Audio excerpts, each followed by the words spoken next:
the sign of beauty. Look, Is it? the more symmetrical you are, not 100% symmetrical, but the more symmetrical you are, the more beautiful you are, apparently. I don't think many people are fully symmetrical though. Oh, I'm not. So have you ever done one of those TikTok filters where it does you fully symmetrical and then it like flickers between you not? Oh, it will really. But I really want to do it no, now. No, you don't. It will upset you. Like I've got so many different complexes. I realised how much of my face was wonky. Like had an ear going like this as it was flicking back and So forth. you prefer yourself symmetrical? Well, it's just once you see it and it's the contrast. You can't unsee it. Yeah. See, that's why my favourite side every time. Like I feel like I look so different when I look that way. How many tattoos you got now? Have you got any here yet? Not yet. Definitely planning it. I've got about 20 now. Yeah. Nice. I need to stock up as well. Yeah. They're looking good. Are you getting some out here? I feel like I should get one before I go. I want, much to my mum's dismay, I want a big dragon.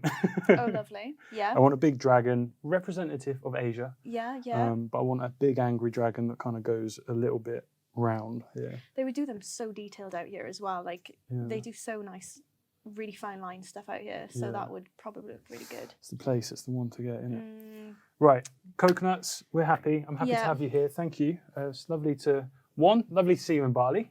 Yep, you too. I think the last time I saw you before that was probably wandering around a gym in Cardiff. Yeah, somewhere. So how has that been coming out to Bali? Why have you come out here? What's going on? What's the change about? That was about 10 questions in one go. Yeah. No, we're settling in. Yeah, we're settling in nicely. So we arrived about 3 weeks ago now. When I first got here, it wasn't what I expected, but we had torrential rain when we first arrived.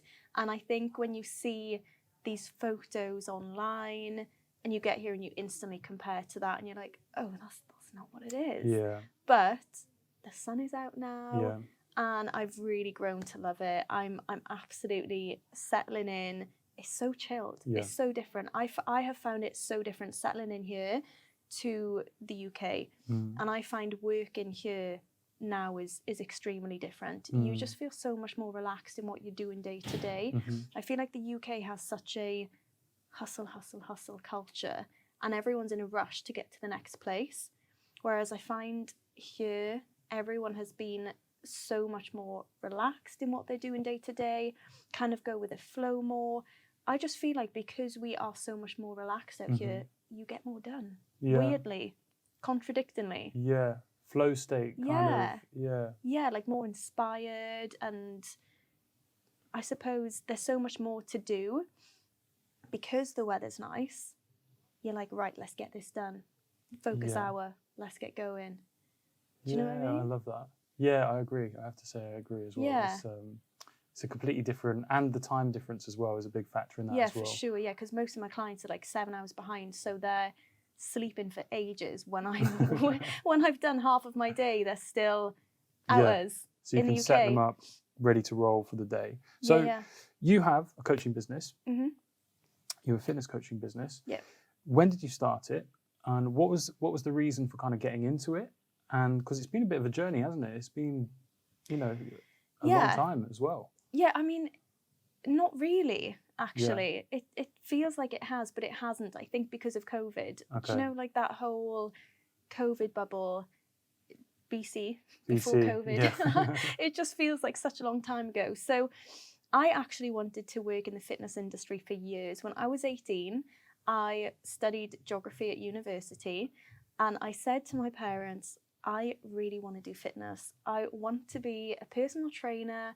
I want to get my qualifications. And I love my parents, but they didn't see that as a real career back then. So they said, let's get your degree and then we can go from there and see what you can do. So I just cracked on. I cracked on with my geography degree. I got that. I went into several jobs after that, which didn't like any of them at all. We did that. Yeah. And then actually I was just, I suppose I was going through a quarter life crisis, and I was like, I don't know what I want to be doing in life. I ended up going back to retail because when I was a student, I was working in retail. I ended up going back to retail thinking that's what I wanted to do.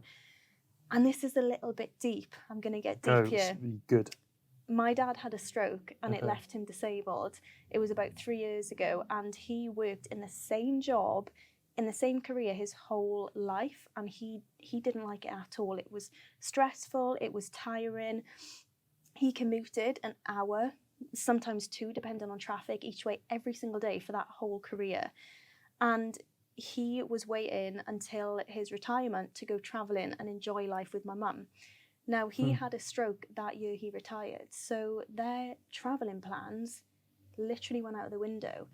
And that just made me realise I don't want to wait in life to enjoy life. I want to be able to enjoy the present. I want to work hard. I'm a hard worker. I want to, do good. I want to do nice things, and I want to fulfil my passions and my what makes me, I suppose, happy and what makes me tick in life. And I don't want to have to wait like 20 years to be able to do that. So I thought, what am I going to do? I think maybe about 2 weeks later, he was still in hospital.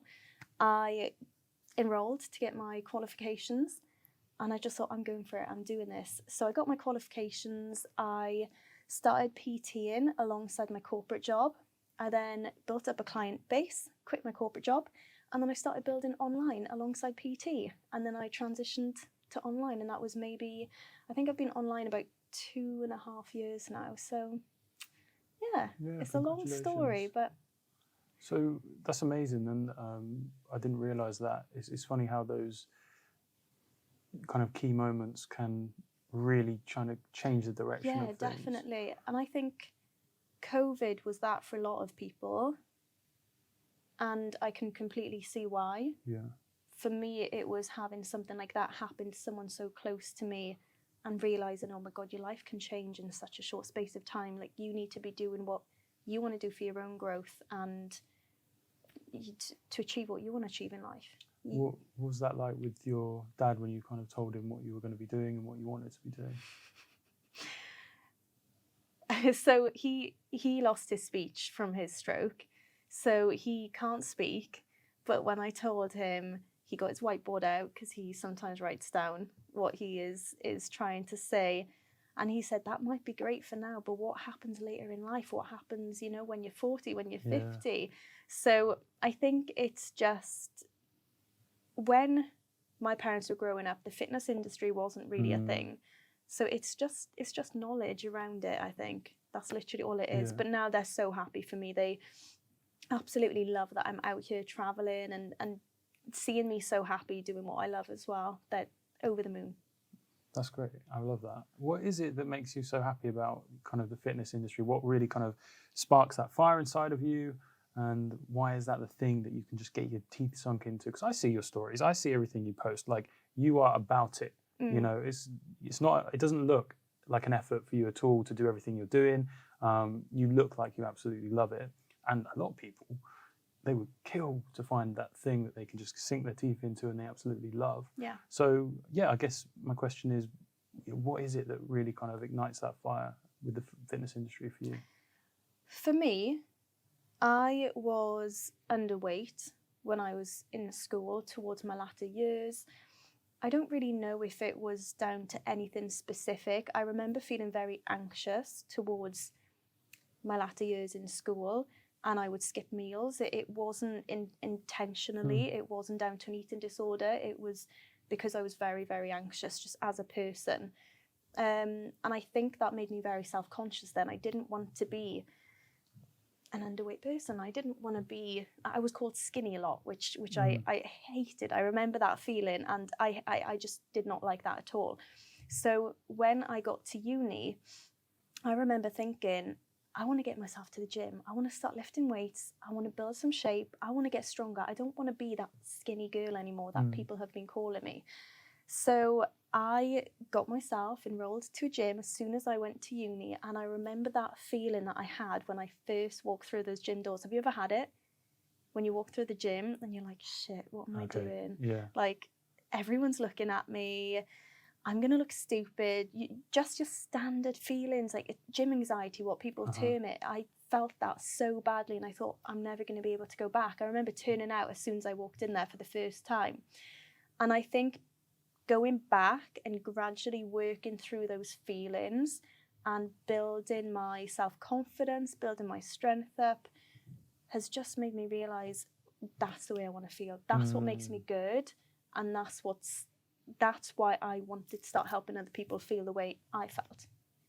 Okay, so it's really interesting. A lot of what kind of it always comes down to is that's the internal state, isn't it? Yeah, definitely. Because I think when you have the understanding in emotions, you can understand other people's on a whole new level. Yeah. If you have never gone through those feelings, how are you ever going to understand what other people are going through?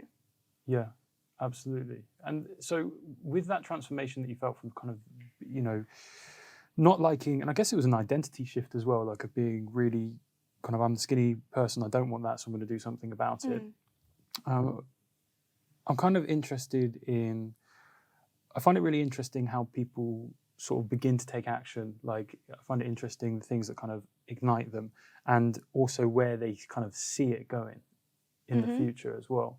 So were there any points like that along the way where you first entered the gym and you thought, right, this is day one, but I already know that I'm at year 5, I know where I'm going to be, and you just had that sort of tenacity, that vision for the future? As in, like, for myself, my business, or everything? Yeah, so initially for yourself, and then I think it'd be interesting to kind of, ask like this. Sorry, I just heard a buzz. I don't want that to, it's fine, okay. So vision, so what sort of vision did you have for yourself? And then what vision, when you started the business, how far out were you kind of planning? And so when I first started going to the gym, I was 18. Yes. So I was in my first year of uni. Honestly, I don't think I had a vision then, because I had been told, right, let's get your geography degree done, let's get that, we can go into a career, work your way up. So that had kind of left my mind in terms of the business side of things. In terms of the fitness side of things, I think I knew as soon as I started going to the gym, I think I knew within the first month of me going to the gym that it would never be something I don't do ever again.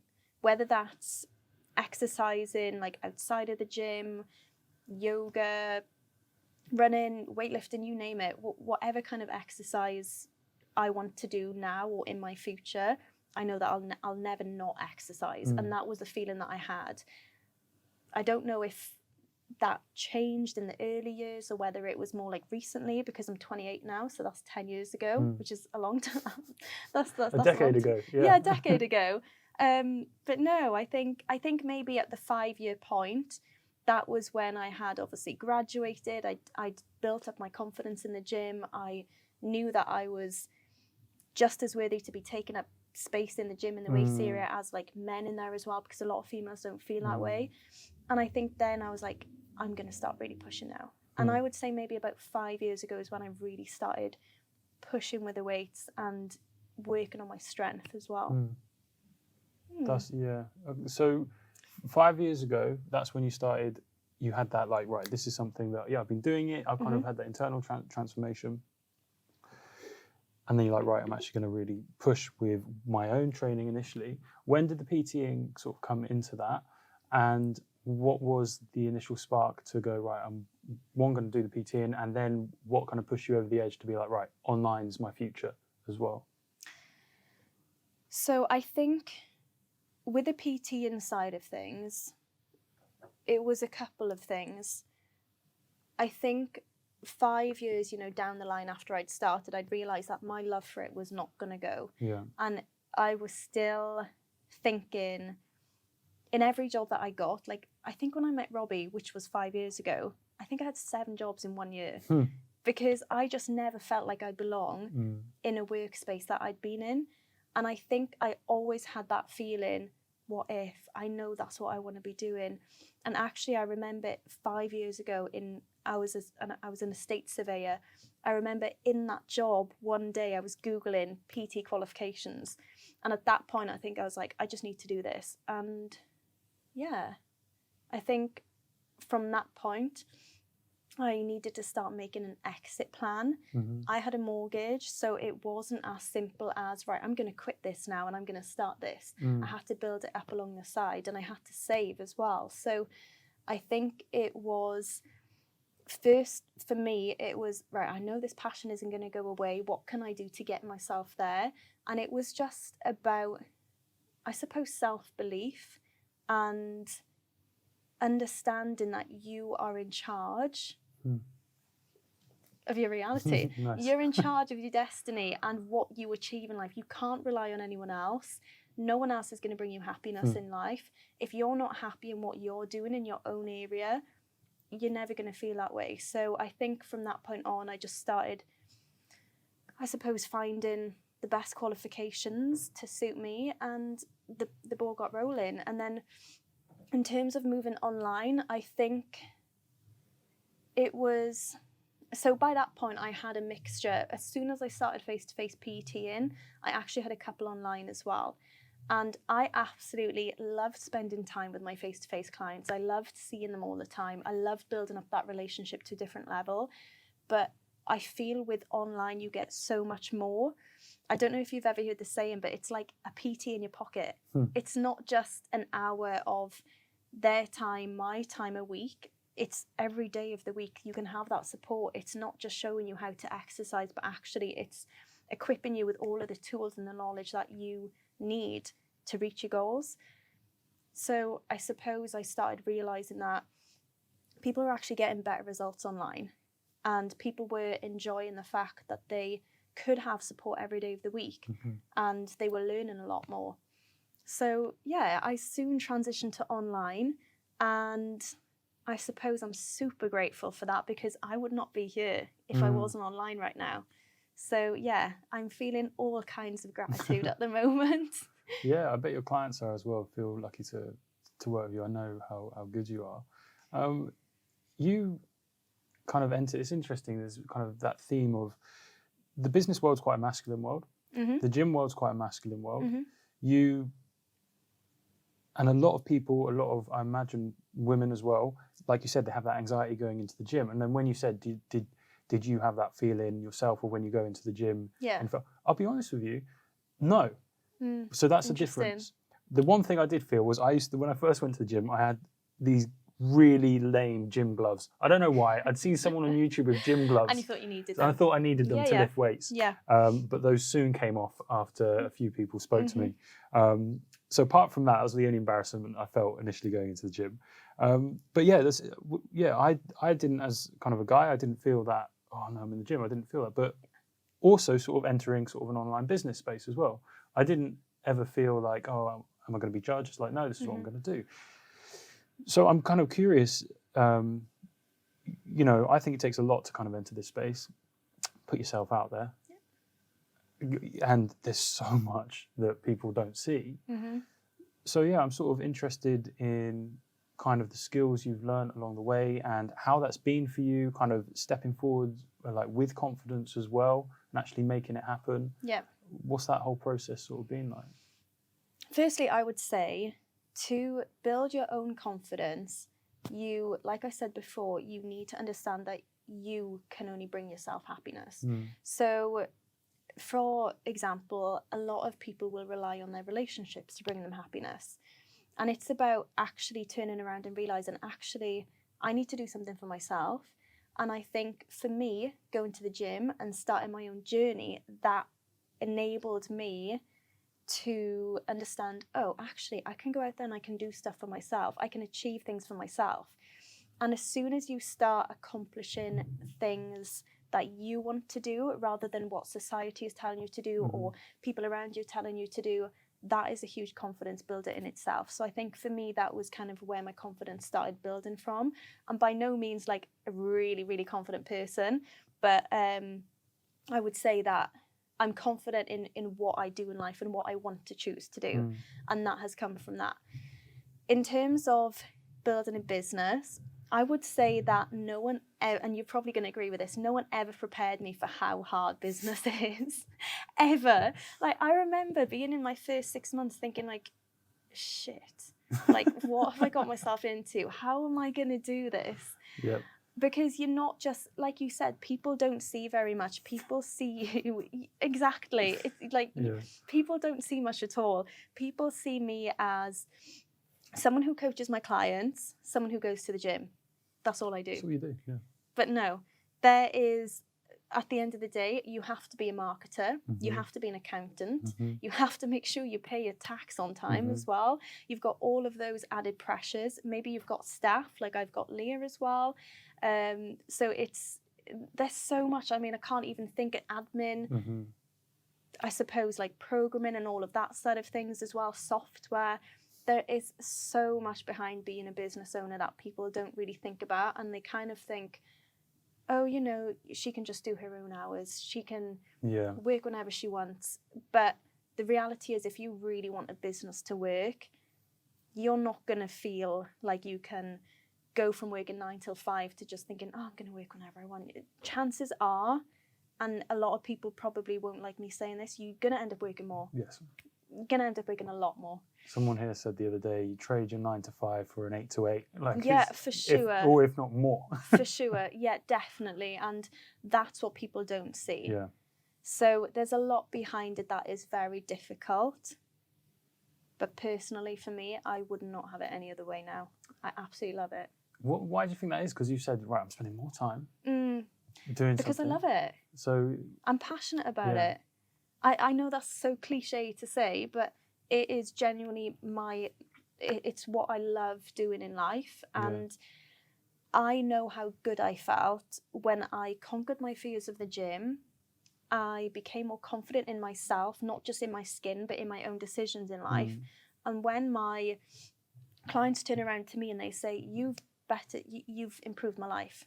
You've improved my physical and mental health, and I'm now living a better life. That makes me so happy because I remember how I felt when I got to that stage, and I was like, I've done this. I've done this for myself. And for me to be able to help other people get there now, that fulfills me. I love that. How do you ensure that with your clients, because you have a kind of a lot more clients than I have because of the nature of the business. It's similar setup. Yeah. But yeah, you have kind of a lot more clients. I mean, I think we said, what was it the other day? You said you had... At the moment, I got about 60, which is, I like that to be around my capacity, That's loads. For me, I'm like, oh, I wouldn't be able to kind of cope with 60. It's different industries, right? Yeah, different industries, exactly. So I'm interested, how do you ensure with that many clients that they are getting those results, like you said, that thank you so much, like this has been amazing, you changed my life in this way, this way, and this way. Yeah. One, kind of technically, how do you set yourself up systems-wise, program-wise, to make sure that they get that result? And then secondly, how do you give that amount of energy to that many people? Because that's not easy as well. Yeah, and do you know what's so weird, just as you're asking that? I don't know whether I would class myself more of an introvert, whereas I wouldn't say that I like to sit inside by myself every single day of the week, but I'm very happy in my own company and I don't often go out. I don't really drink. If I go away for a weekend with friends or something, I love my friends, but I would need to come home and I would need to have that week not speaking to anyone apart from my clients. Yeah. So it's weird when you ask that and spreading my time, because for me, I feel very different giving my time to clients than I would in real life to people. Do you know what I mean? So I think for anyone starting out a business, get to grips with it first.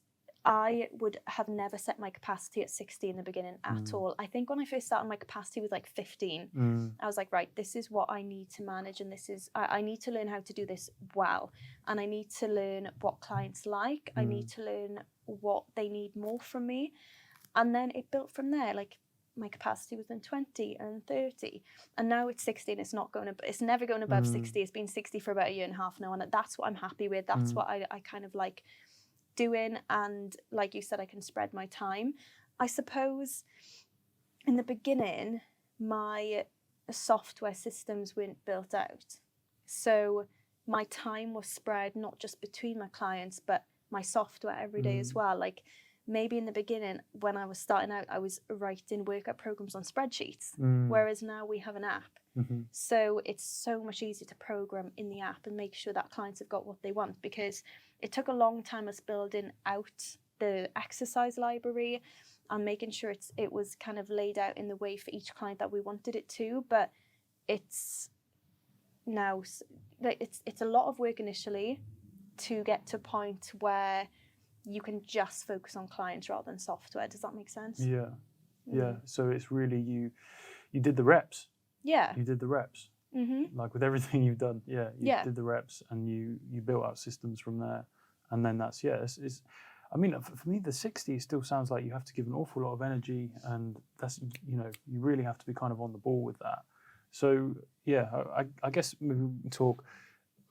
I'm going all interested, like, right, well, how are you scaling with this and that? Like, it's if your client capacity is full, like, how do you see the future with this? Are you going to kind of continue kind of where you are, or is it sort of going to be a more premium product, or is that where? Good question. At the moment, my focus is on Leah. Okay. So Leah is also working for Evolve. Yeah. And we're looking to build her client base. She's got a little girl. She's got a 3-year-old called Mila. Right. So her energy and her time goes into her little girl, whereas I haven't got a child to look after. I haven't got any other responsibilities. So for me, I've been able to build that client base over a few years, whereas it's maybe taken a little bit longer with Leah because she's got to balance everything else. But now we're at that point where she is actually looking to build. So at the moment she's around 20, and we're looking to build her up to more of a full time, so maybe like 35, 40. So it's interesting options. I mean, we won't go too kind of much into it because that's just where my brain goes with it. It's like, right, well, how's this? But that's it sounds like you've really got everything dialed in. You've got a real kind of culture with everything you're doing. I wanted to sort of steer a little bit now. Okay, take some coconut before this. So I kind of wanted to sort of, I love that you're really passionate about what it is you're doing, and you kind of found that sense of meaning as well. And obviously, kind of you're here, you're with your boyfriend, you've been in kind of a secure relationship. I'm just kind of like interested, about you. You see, it's and I'm sure you're kind of aware of it all. It's a very interesting environment at the moment for, I think, men and women. And I always find it interesting to see kind of people who, they're making it work. They've got their own things going on as well. Yeah. Like you both have. Yeah, just as much as you want to kind of speak about that, like, basically, I see a lot, and I've experienced it myself, a lot of relationships, people don't really know how to kind of interact with the opposite sex, in terms of, there's a lot of failed relationships, a lot of kind of anger and hate at each other at the moment. And I really admire when I see you two, you're both at your own thing. You're both absolutely crushing it. And also you have a good, like, really good relationship, a great relationship. As well, like, I'm just curious, any kind of like thoughts you have on that. If you've noticed anything kind of outside, you see what's going on and you're like, I don't like it out there, that looks chaos out there. Thank you, firstly. Of course. Honestly, I think me and Robbie had been maybe through some relationships in both of our pasts that kind of led us to understand what we both needed from someone and what we both wanted from someone. We had also had a little bit of time to mature, I suppose, because when I met Robbie, he was 28, so he's 34 soon in November. He'll hate me saying that, but he was 28. I can't even remember how. I'm 5 years younger than him, so do your maths. And I think because we were both at that point where we had previous experience and we knew what we were looking for, it maybe just came a little bit easier to us. We met at a gym, standard. Like, what? How else are we going to meet? And we got on really well from the start. Robbie's just a very, very understanding and supportive person, and I think that is what I had lacked in anything before. I think, like, for example, when I was starting up the business, he really, really supported me with that. He was in his corporate job at the time, and he really helped me along, you know, in the background. He helped me financially, he helped me emotionally as well. There'd been a fair share of tears when I was building everything up. There still sometimes is.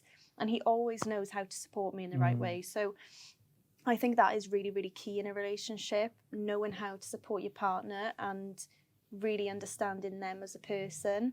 And like Robbie would need support from me in different ways, and it's important for me to understand that as well. So I think it's just understanding how you both deal with things separately, and learning how to, I suppose, communicate that effectively.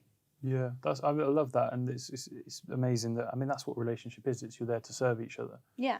You know, it's not easy. It's like relationships are work on both parts, and it's sometimes not easy to open up for other people. You know, when you're starting to meet people and you're starting to get to know other people, I think communication is very important. But that is something that nowadays is quite hard, because everything is done behind a screen for a lot of, like, kids growing up now are they don't really see, like, were you playing out on your bike when you were a kid? I was. Sticks and you don't really see that anymore. So I don't think communication and, I suppose, being with people socially is the same as it was when we were growing up. Maybe, I don't know. I think that's true. I mean, I'm having funny flashbacks. There's this. It's funny, as you said. Like, you're right. We're out on a bike, but also you were seeing the other kids around exactly. Like, speaking to people, whereas now it might not be safe to do that. Yeah, that's true. It's true. It's interesting, isn't it? Like, how much of your development at a young age you get from just playing. That's what they always say. It's the clinical psychologists say. I know. Big fan of Jordan Peterson and everything, his work, and he always says play is like the most important thing for all kids. Like, I remember there was this girl called Jasmine who, like, she was older than me, and like, I was 7, I was in love with her. I don't know, just, can't even remember tell you anything about her, but for some reason I decided that, like, I was in love with her. Like, at 7. At 7, yeah, I was deeply in love with her. I was planning, like, how I was gonna, marry her and everything, and but like, I remember going up to her and, like, saying hello and, like, trying to, like, throw my stick in a certain way or do something cool to, like, but all of the show off and just, but all of those things, we are behind the screen, it's all of those stupid mistakes and that space for kids to play and be idiots. If you don't have that, it does have an effect on down the line. Yeah, definitely. Because here's what I see, and I'm like, I love what you said about kind of supporting each other, and I think it's so refreshing to hear. But what I really admire is you're both working on your own thing, and that must be kind of interesting to navigate, because you've both got kind of your very logical minds on working on your business, but then also there's a relationship to take care of as well, outside of kind of all these problems of the business and all the things you're dealing with. So kind of curious, like, again, as much as you feel comfortable, like, talking about it, how you managed to kind of maintain, and obviously your relationship is successful, like, you know what I mean? You've been together for so long, whereas I've seen relationships and had relationships where, if I'm working on something too much, the relationship's just died. I'm curious about that from your perspective. I think it's really important that if you are a driven person, you need to be with someone who is also driven in life. And you don't have to be driven to do the same things. It's just about having a passion in something, whether that's business or a hobby. It's just about having something that you both can enjoy and want to build up successfully separately. I think if you both have that kind of same level of that ambition and drive, I mean, you're both going to understand each other on a whole new level. It would have been difficult if Robbie wasn't really someone who was ambitious or driven in life, but he has always been a really driven person.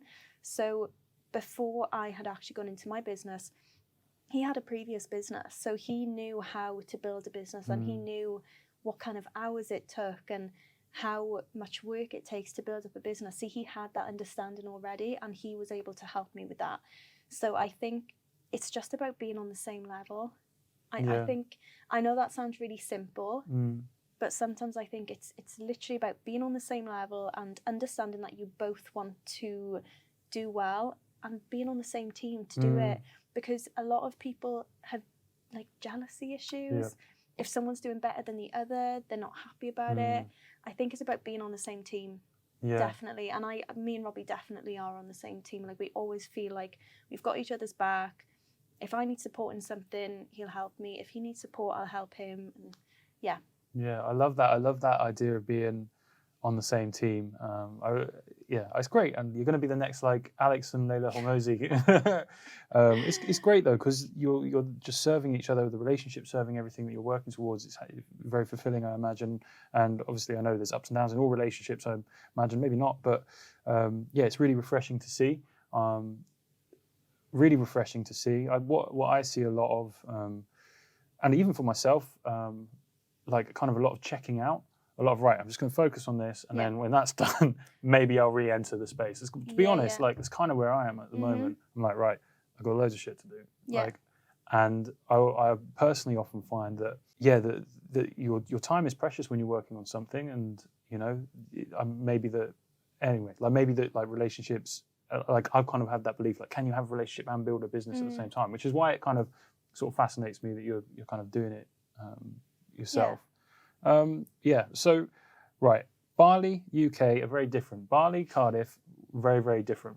What are, besides being in a beautiful tropical paradise and it's, you know, all of this, what have you kind of found, we spoke in terms of like working, but what else have you found to be kind of like the contrast and things you maybe miss from back home, things that you do not miss at all? Yeah. Well, obviously my family and my friends. Yes, good answer. I miss those. I actually can't think of anything else I miss. Yep. No, I can't. I honestly, maybe feeling safe on the road. Because the scooter situation out here, I mean, you risk your life tenfold out here getting on the road every single day than I feel like I do at home in a car. Do you know what I mean? Yeah. Like, I don't think I'll ever moan if I have to drive around London ever again. Like, that was my... That's calm. Yeah, that's calm now. That's so calm. Yeah, I had like 7 scooters beside me, trying to undertake me on the way here. So, yeah, probably the roads, I would say, is a little bit of a downfall. Yeah. But maybe that might just be Canggu, would you agree? Yeah, when I've kind of... Uluwatu as well. Yeah, I heard Uluwatu is a bit calmer. I think it's certain times of the day here, but it is chaos. You're right. You do risk your life. You're like, right, I'm never going to get out of this junction unless I just decide to go. Right. Yeah. You do get used to it. I mean, I've been driving in Asia now for quite a while, so I've become quite used to it. I don't think I'm going to... still got a really bad helmet. Yeah, I know. Still got that stupid helmet. Kind of looks like a coconut. Yeah, it does. Well, I'm just kind of getting in the mood with it all. It's not a good looking helmet. Like, I do not look cool rocking up to a place with that helmet at all. You got the little... Yeah, I've got a cool one. Yeah. I wish we could show that. Safety first. It's a cool fucking helmet. That is chaotic. I think that is kind of one of the only downsides of Bali, because it is like you. I love driving, and Thailand, you're floating around on your bike. It's beautiful. Whereas here, I've been like, I can sometimes feel myself getting to a place like twitchy. Quite irritated. And I suppose the first time I went on a scooter, I said to Robbie, I actually cried. I stopped in the middle of the road. Instead of braking, I accelerated, and I went into Robbie. Yeah. Instead of braking, you accelerated? Yeah, instead of braking, and I crashed into Robbie, but Robbie just cracked on as per usual. He was fine, but I just froze in the middle of the road, started crying, everyone was beeping around me, and I was just like, I can't do this. I'm never getting on one of these again. Robbie had to come and rescue me, and it ended up that my scooter was just a little bit too big for me. And then I got a Scoopy now, and I can reach the floor. Because I'm only 5'2", see? So now I can reach the floor full control, as much control as you can have. Yeah. Now I'm sweet. I love it. Good. Thinking of upgrading to a Vespa. Ooh. Yeah. Yeah. Sexy, but anyways, no, I think what I love here is that you can wake up, you can get out for a beach walk, you can get out for a sunrise walk. I mean, you can do that in the UK, but no one does because you don't really get the weather for it, Yeah. or there's not really. Correct me if I'm wrong, but I feel like there's a bigger health culture out here Mm-hmm. than there is in the UK. I feel Definitely. like, yeah, people are wanting to wake up and do something for themselves straight away in the morning Yep. and feel accomplished and feel mindful. And Yep. you see so many people going for beach walks, sunrise walks, journaling here, and I don't think you see much of that at home. Yeah, and if you do, it's not really spoken about Yeah. so much. Mm-hmm. It's funny, isn't it? It's like you find your tribe in a way. Yeah. And I think a lot of people, or I think one of the connecting factors of people out here is they've all had the conversations and realizations that they were kind of doing the same things back home, Yeah. but they felt a little bit outcast. Yeah, by it. definitely. Yeah. So when you come Mhm. here and you're like, oh, you were doing that as well. Oh, you were doing that as well. You kind of have this shared Yeah. history with everyone. I've met some great people from like New Zealand, from all over the place, actually America, all over the world. And we actually have very similar kind of things have happened in our life. Yeah. And you kind of end up in the same location. I find Bali's a bit of a hub for that. Yeah, I agree. I think it's so easy to speak to people out here. You can be out for dinner and you can just turn to the table next to you and what's brought you here, what are you doing here? Yeah. Imagine doing that in London. I mean, I'm from Cardiff. I would say people in Cardiff are friendly. More friendly. Yeah, I agree. You go to London, you get on the tube and you smile at someone and they think you're weird. Yeah. So I think out here, It's so true. you can't smile at people in London without them thinking you're weird. Not everyone, bit of a It's not everyone. generalisation, but you know what I mean. It's the general mood. General mood, rush, rush, rush. I need to get here, get out of my way. But here, everyone is willing to meet like-minded people and chat. Yeah. Like this morning, I was chatting to a girl in the gym. She looked really strong, and I said to her, "You look so strong. Yeah. You look amazing. Like, what are you doing here?" And she'd come from Sydney. She was on holiday with the girls, and she was just doing her own thing in the gym this morning. And it was really nice to have that conversation, and that kind of uplifts your mood straight away, first thing in your day. So, yes, that's so interesting, isn't it? It's people that uplift. I mean, it's the environment as well, but also having those positive interactions. Yeah. I mean, I spent a lot of time. I was in Croatia last year, other parts of Europe. I spent a lot of time in Cyprus, which is my home. I spent about 3 or 4 months there, pretty much just on my own. I had a few friends coming in and out, come and visit me as well. But I was in such a beautiful place, and locationally and inside. I'd done so much reading. I just was in such a great place. I then had to go back to Amsterdam for some work for a client, and then I went over to Newcastle where my brother was. And I was in just a great, great fucking place. And I remember I literally flew into Newcastle, stayed at my brother's apartment, wake up in the morning to go get a coffee. Tring walked in. I was like, hello, good morning, like this. Just like you do out here. Like you do out here. Like Yeah. you do, like in Cyprus, you know everyone, everyone's waved, whatever. This girl looked at me as if I told her to just fuck off and that The her family, worker? the worker, just behind, she's like, and like instantly I was like, oh, for fuck. But you feel that like, and that was just one, it was just one go. But it kind of like repeated. Yeah, your energy is just like, oh. So then you don't bother. Yeah, exactly. So then there's a bunch of people walking around who would be otherwise very, very, you kind of need everyone to feed off. Yeah. Whereas everyone's sort of agreed here, it's like, let's just all be cheery. You walk into a shop here, you walk into a restaurant here, and literally everyone there is like, good evening, like, how are you? Or good morning. Yeah, everyone kind of makes interaction out here. Personally, I haven't gone into any cafe or coffee shop, and people haven't turned around to say, hey, like, how are you? What are you doing here? So how long are you planning on staying here? What's the sort of goal? Oh, we're getting... One sec. Who's this? Yep. Sorry, I was just going to check like the desk here. Yeah, we're just recording. So Jason, I think changed the desk. Okay, thank you so Okay. much. Okay. Do you cut that bit? Yeah, I got it. Yeah. What? I need to lock it, I swear. Yeah. Yeah, the desk is there. Right. So how long? How long are you staying here? what's the plan? And So we are planning on staying in Bali until December. yeah, We're then going to go home and visit family for Christmas.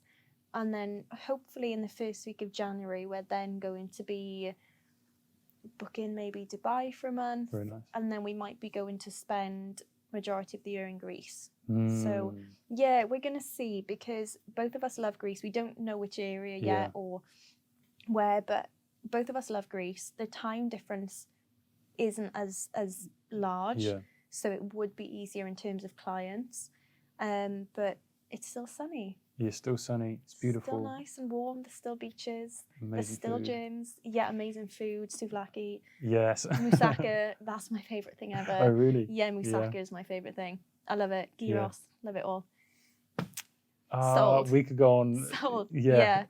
Yeah, what about you? How long are you here for? You're going soon. Yeah, I'm a week. Yeah. Literally a week to How do you feel today. about that? horrible. I won't go back to the UK. I'm not. I won't be there for long. It's interesting you say that, because our plans were that we would just come out to Bali for 5 months this year, Yeah. and then we'd go back to Cardiff and we'd get a house together, because we sold both of our places to come here. Yeah. And we were going to go home, get a house Oh, really? literally as Yeah. soon as we got home. We've only been here a month, and we've already decided that we cannot stay in the UK next year. Yeah.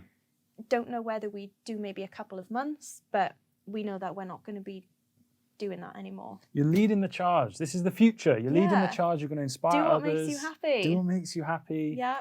Like, I love it, because I love the more people who are just sort of dipping, like coming into this lifestyle and then Mhm. realizing like, well, this is great. Yeah. And then it's exciting because it means that there's just a big community of awesome people sort Yeah, of moving around the definitely. world. And Feeling content, feeling grateful. yeah, and impressive people starting businesses so that there's amazing services being provided. Like, this is what it's about. Surely this is Exactly. what it's about. Doing what you feel called to Exactly. do from a nice place. Yeah. Look, I really appreciate you. It's been a beautiful conversation. You're a wonderful, wonderful human being. Where can people find you? Where can they find out more about what you're doing? And yeah, Yeah, so if they just follow me on Instagram as Kaylee Clement with an _ okay. and then they can find my evolvefitnesscoaching.com website on Google. EvolveFitnessCoaching.com .com. on Google. Yeah. Thanks so much. It's been beautiful. Thank you so much. Awesome.